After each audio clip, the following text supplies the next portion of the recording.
పూర్ణమై సంపూర్ణమైన నీ దివ్య చిత్తమే నీవు నన్ను నడిపే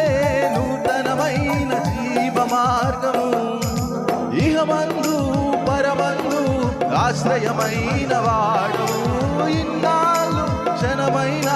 నన్ను మరవని యేసయ్యా ఇహమందు పరమందు